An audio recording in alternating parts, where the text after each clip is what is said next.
ಇನ್ನು ಕಲಬುರಗಿನಲ್ಲಿ ಮೊನ್ನೆ ಶುಕ್ರವಾರ ಒಂದು ಚಿನ್ನಾಭರಣದ ಅಂಗಡಿ ದರೋಡೆಯಾಗಿತ್ತು.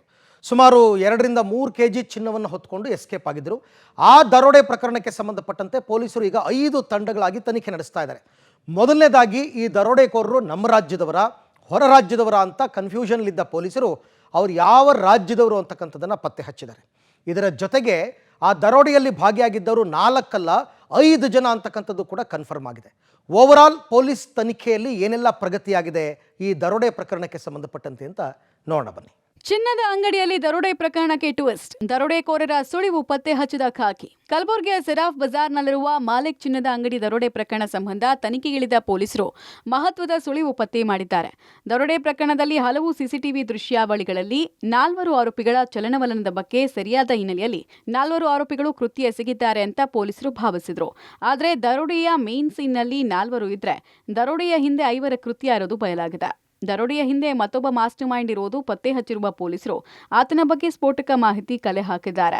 ಕಲಬುರಗಿಯ ಚಿನ್ನದ ಅಂಗಡಿಯಲ್ಲಿ ನಡೆದಂತಹ ದರೋಡೆ ಪ್ರಕರಣದಲ್ಲಿ ಪೊಲೀಸರಿಗೆ 10 ಹಲವು ಸಾಕ್ಷ್ಯಗಳು ಈಗಾಗಲೇ ಲಭ್ಯವಾಗಿದ್ದು, ಪ್ರಮುಖವಾಗಿ ಈ ಒಂದು ಕೃತ್ಯದಲ್ಲಿ ಸಿಸಿಟಿವಿಯ ಎಲ್ಲಾ ದೃಶ್ಯಾವಳಿಗಳನ್ನು ನೋಡಿದರೆ ಕೇವಲ 4 ಜನ ಮಾತ್ರ ಈ ಕೃತ್ಯದಲ್ಲಿ ಭಾಗಿಯಾಗಿದ್ದಾರೆ ಅಂತ ಪೊಲೀಸರಿಗೆ ಮೊದಲು ಅನಿಸಿತ್ತು. ಆದರೆ ಇದೀಗ ಈ ಒಂದು ಪ್ರಕರಣದಲ್ಲಿ 5ನೇ ವ್ಯಕ್ತಿ ಮಾಸ್ಟರ್ ಮೈಂಡ್ ಕೂಡ ಇದ್ದಾನೆ ಅನ್ನೋದ್ರ ಬಗ್ಗೆ ಪೊಲೀಸರಿಗೆ 10 ಹಲವು ಸಾಕ್ಷ್ಯಗಳು ಕೂಡ ಲಭ್ಯವಾಗುತ್ತೆ. ಏನಂದ್ರೆ ಆ ಒಂದು ದರೋಡೆಯ ಬಳಿಕ ನೇರವಾಗಿ 4 ಜನ ದರೋಡೆಕೋರರು ಕಲಬುರಗಿಯ ಕೇಂದ್ರೀಯ ಬಸ್ ನಿಲ್ದಾಣಕ್ಕೆ ಬರ್ತಾರೆ. ಬಸ್ ನಿಲ್ದಾಣದ ಹಿಂಬದಿಯ ಗೇಟ್ನಲ್ಲಿ ಈ ಕಡೆ ದೃಶ್ಯದಲ್ಲಿ ನೋಡ್ತಾ ಇದ್ದೀರಾ, ಆ ಒಂದು ಗೇಟ್ ಬಳಿ ಆಟೋದಲ್ಲಿ ಇಳಿದುಕೊಂಡು ನೇರವಾಗಿ ಕಲಬುರಗಿಯ ಬಸ್ ನಿಲ್ದಾಣದ ಒಳಗೆ ಬಂದು ಪ್ಲಾಟ್ಫಾರ್ಮ್ ನಂಬರ್ 6 ಅಂದರೆ ಕಲಬುರಗಿಯಿಂದ ಹೈದರಾಬಾದ್ಗೆ ಏನು ಬಸ್ಗಳು ತೆರಳುತ್ತವೆ ಆ ಒಂದು ಹೈದರಾಬಾದ್ಗೆ ಬಸ್ಗಳು ತೆರಳುವಂತಹ ಪ್ಲಾಟ್ಫಾರ್ಮ್ ನಂಬರ್ 6ಕ್ಕೆ ಬರ್ತಾರೆ. ಇಲ್ಲಿಂದ ಬಸ್ಸನ್ನು ಹತ್ಕೊಂಡು ಏನಂದರೆ ನೇರವಾಗಿ ಹೈದರಾಬಾದ್ ಮುಖಾಂತರ ಬೇರೆ ರಾಜ್ಯಕ್ಕೆ ಹೋಗಿರುವಂತಹ ಎಲ್ಲ ಮಾಹಿತಿಗಳು ಕೂಡ ಈಗ ಪೊಲೀಸರಿಗೆ ಲಭ್ಯವಾಗಿವೆ.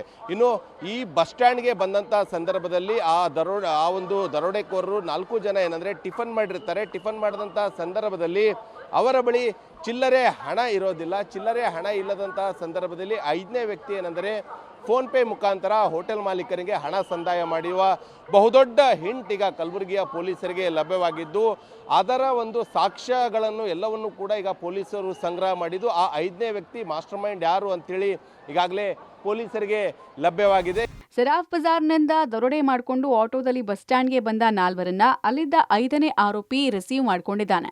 ಅಲ್ಲದೆ ಅವರಿಗೆ ಬೇಕಾದ ಹಣಕಾಸಿನ ನೆರವನ್ನ ಕೂಡ ಕೊಟ್ಟಿರುವುದು ಬೆಳಕಿಗೆ ಬಂದಿದೆ.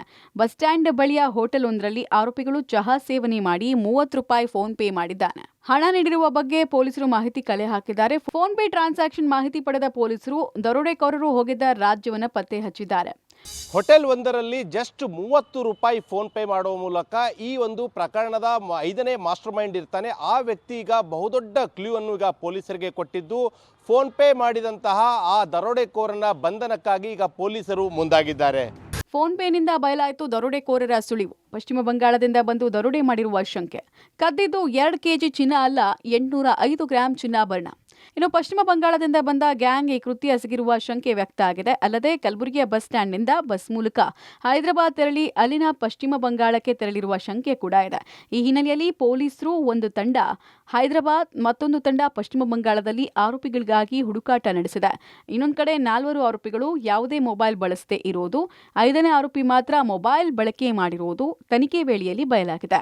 ಇನ್ನು ಚಿನ್ನದ ಅಂಗಡಿ ದರೋಡೆ ಸಂದರ್ಭದಲ್ಲಿ 2-3 ಕೆಜಿ ಚಿನ್ನವನ್ನ ದರೋಡೆಯಾಗಿದೆ ಅಂತ ಅಂಗಡಿ ಮಾಲೀಕ ಮಾಹಿತಿ ಕೊಟ್ಟಿದ್ದ. ಆದರೆ ಸಂಪೂರ್ಣ ತನಿಖೆಯ ಬಳಿಕ ಅಂಗಡಿಯಲ್ಲೇ ಕೊನೆ ಡ್ರಾನಲ್ಲಿ 1 ಕೆಜಿಗೂ ಅಧಿಕ ಚಿನ್ನ ಇರೋದು ಪೊಲೀಸರು ಪತ್ತೆ ಹಚ್ಚಿದ್ದಾರೆ. ಅಲ್ಲಿಗೆ ಅಸಲಿ ಚಿನ್ನದ ಅಂಗಡಿಯಲ್ಲಿ ದರೋಡೆಯಾಗಿದ್ದು 805 ಗ್ರಾಂ ಬಂಗಾರ ಅನ್ನೋದು ಇದೀಗ ಕನ್ಫರ್ಮ್ ಆಗಿದೆ. ಒಟ್ಟಾರೆ ಚಿನ್ನದ ಅಂಗಡಿ ದರೋಡೆ ಪ್ರಕರಣ ಸಂಬಂಧ 5 ಪೊಲೀಸರ ತಂಡಗಳು ಅಷ್ಟೂ ದಿಕ್ಕುಗಳಲ್ಲಿ ಆರೋಪಿಗಳಿಗಾಗಿ ಹುಡುಕಾಟ ನಡೆಸುತ್ತಿದ್ದಾರೆ. ಸದ್ಯ ಆರೋಪಿಗಳ ಬಗ್ಗೆ ಮಹತ್ವದ ಸುಳಿವು ಪತ್ತೆ ಹಚ್ಚಿರುವ ಪೊಲೀಸರು ಇಂದು ರಾತ್ರಿ ಅಥವಾ ನಾಳೆಯ ಒಳಗಾಗಿ ಆರೋಪಿಗಳನ್ನ ಲಾಕ್ ಮಾಡುವ ಸಾಧ್ಯತೆ ಇದೆ. ದರೋಡೆಯ ಬಳಿಕ ಈ ದರೋಡೆಕೋರರು ಈಗ ಪಕ್ಕದ ರಾಜ್ಯ ತೆಲಂಗಾಣಕ್ಕೆ ಹೋಗಿ ಅಲ್ಲಿಂದ ಪಶ್ಚಿಮ ಬಂಗಾಳಕ್ಕೆ ಹೋಗಿರುವಂತಹ ಎಲ್ಲಾ ಸಾಕ್ಷ್ಯಗಳು ಕೂಡ ಈಗಾಗಲೇ ಕಲಬುರಗಿ ಪೊಲೀಸರಿಗೆ ಲಭ್ಯವಾಗಿದೆ. ಹೀಗಾಗಿ ಏನಂದ್ರೆ ತೆಲಂಗಾಣಕ್ಕೆ ಒಂದು ತಂಡ ಹೋದರೆ ಇನ್ನುಳಿದಂತಹ 2 ತಂಡಗಳು ಪಶ್ಚಿಮ ಬಂಗಾಳಕ್ಕೆ ಹೋಗಿ ದರೋಡೆಕೋರರ ಬಂಧನಕ್ಕೆ ಮುಂದಾಗಿದ್ದು, ಮುಂದಿನ 48 ಗಂಟೆಗಳ ಒಳಗಾಗಿ ಎಲ್ಲಾ ದರೋಡೆಕೋರರನ್ನು ಬಂಧಿಸಲು ಈಗ ಪೊಲೀಸರು ಜಾಲ ಬೀಸಿದ್ದಾರೆ. ಕ್ಯಾಮರಾ ಪರ್ಸನ್ ಮನೀಶ್ ಒಂದಿಗೆ ಪ್ರವೀಣ್ ರೆಡ್ಡಿ, ಪಬ್ಲಿಕ್ ಟಿವಿ, ಕಲಬುರಗಿ.